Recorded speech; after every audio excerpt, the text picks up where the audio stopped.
really interesting strategy. So James, when he did his house hack, we talk a lot about one of the huge advantages of house hacking.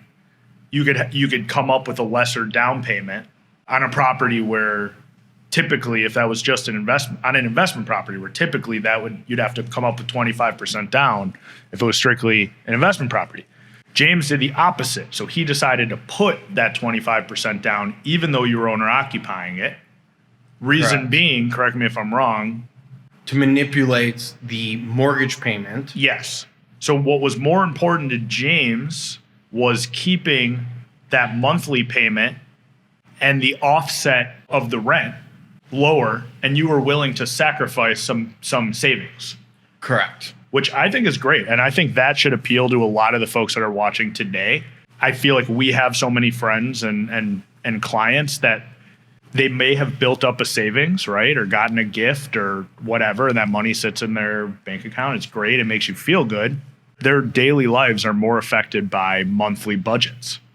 So why not put some more money into that down payment, into that home, and feel great month to month when... Absolutely. You have to back into your outlook, right? Like when I bought this property, I was thinking to myself, I'm going to own this thing 30 years, right? This is going to be my primary resident until it is too small to live in, right? So what significant event could happen next, right? Marriage. I want to have children. We have 3 bedrooms, 2 of them are offices. So at some point, we're probably going to grow out of this space, and it no longer is the primary resident. But I wanted to, when I purchased it, to make sure that this property was never sold when I went to buy the next one as a primary resident.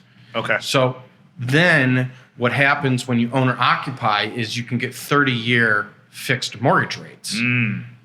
And on a lot of investment properties that are owned, for example, by an LLC, you get 5-year balloons or 7-year balloons. Yep.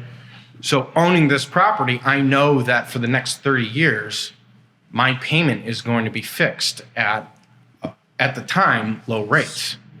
And then this property becomes paid off in 30 years.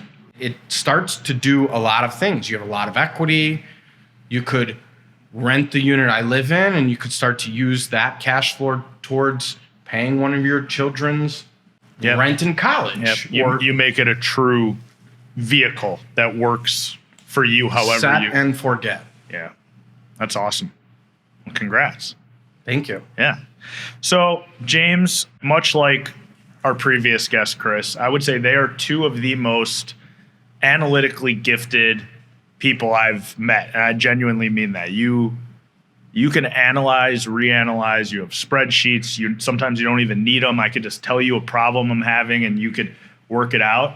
So I refuse to let us talk about anything with analytics. It's just too boring.